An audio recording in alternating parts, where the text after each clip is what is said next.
Bonsoir à tous et bienvenue dans Le Débrief, votre nouvelle émission d'actualité africaine. Chaque jour, nous faisons un point sur les sujets marquants du continent en compagnie du directeur de la rédaction Khalil Bey. Bonsoir. Bonsoir Dalini.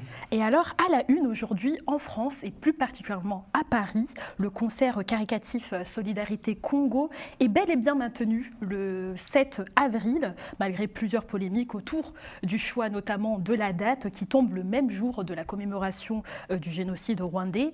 Et ce n'est pas tout. Des tensions persistent aussi autour de certains artistes, car certains sont rejetés par la communauté rwandaise en France en raison des propos haineux tenus à l'encontre des Tutsis, notamment l'artiste Gims.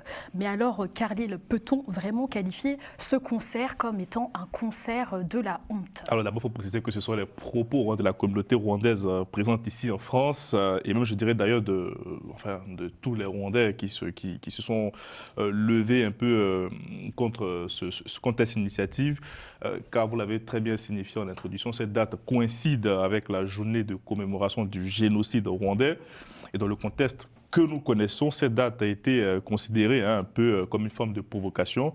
Alors du côté des organisateurs, on nous dit que c'est une date qui a été choisie malencontreusement, je cite les propos, en fonction de la disponibilité des artistes et de la salle. C'est un propos qui s'entend, qui se respecte, mais c'est un argument qui ne passe pas du côté de la communauté rwandaise. Alors est-ce qu'il s'agit d'un concert de la honte? Je ne sais pas.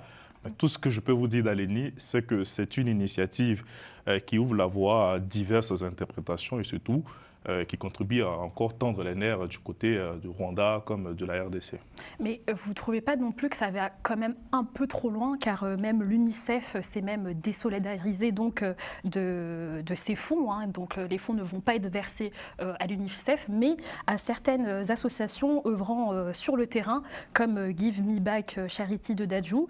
À quoi peut-on s'attendre là le jour J du concert? Est-ce qu'il y aurait donc des brouillards? Qu'est-ce qu'on pourrait s'attendre? Alors déjà, vous avez très bien dit, l'UNICEF devait recevoir des fonds à l'occasion de ce concert.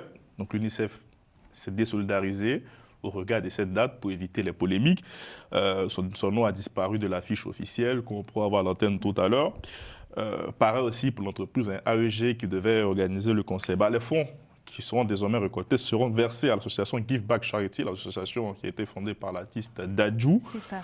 Et qui, selon les organisateurs, ces fonds seront redistribués à des associations qui œuvrent sur le terrain.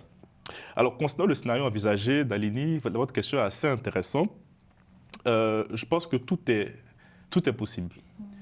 Il faut craindre même des tensions. Pourquoi? Parce que la communauté rwandaise de France appelle à manifester devant l'Accor Arena le jour du concert, de 18h à 21h. Et ce qui est encore grave, c'est que cette déclaration de manifestation, parce qu'avant de manifester, il faut prévenir les autorités administratives. Donc la déclaration de manifestation a été déposée à la préfecture de Paris, qui ne s'y est pas opposée. Ah d'accord, donc tout est possible. Peut-être à des Rwandais devant le lieu du concert, ce qui est un scénario qui est assez redoutable, raison pour laquelle, Dalini, du côté de l'Hexagone ici, certaines autorités, notamment à l'Élysée, ont milité auprès des organisateurs pour reporter le concert parce que, je vous ai dit, cette situation, même si on ne peut pas le qualifier officiellement de concert de la haine, je dis, ne tend pas à décrisper la situation. Sans doute, mais pourtant, dernièrement, Paul Kagame et Félix Tshisekedi se sont engagés pour la paix à Doha, sous la médiation donc de l'émir du Qatar. Il y a encore du chemin à faire pour que les relations congolaises et rwandaises s'améliorent alors? Alors le chemin est encore long, Dalini. Déjà, il faut saluer l'initiative de Doha, parce que c'était la première fois que le président Kagame et Tshisekedi se rencontraient après plus d'1 an, après la rencontre avortée à Luanda. Et donc, c'est un chemin qui semble se dessiner, mais vous savez quoi, Dalini, la paix, elle ne se décrète pas, elle se construit. Eh bien, très beau, joli mot de la fin. Merci, Khalil, donc, pour votre éclairage. Et nous, on se retrouve demain pour une nouvelle actualité. Je vous invite à vous abonner parce que maintenant, c'est la fin du débrief. Donc, je compte sur vous pour partager et on se retrouve très prochainement.